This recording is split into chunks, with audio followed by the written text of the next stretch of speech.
You're right guys, I'm Joe from Average Joe's Joinery. I've been asked to kind of give you a few tips about doing your first video. Biggest thing is always going to be, what do you record on? Well, I'm actually recording this on my phone now. As you can see, this is just my phone. Most modern phones these days have got fantastic cameras, so that's really all you'll ever need for YouTube and Facebook and Instagram, anything like that really. You don't need a fancy camera. I often get questions along the lines of, do you feel awkward talking to camera? Do you kind of like feel like an idiot? I've been doing YouTube videos for a few years now and I still feel like a complete idiot when recording my videos. Just talking to this camera, just talking to this box, you do feel stupid, but you know that there's somebody on the other end watching it, and that's what I try and focus on in my mind. I try and focus on that person rather than the camera itself. Last quick tip I'm going to leave you with as well, especially if you're recording on a phone, look at the camera. You know where your camera's located.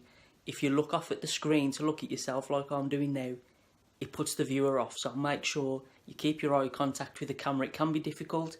You want to keep looking off, keep dead centre, and it makes it a much better viewing experience. I hope you find those tips useful.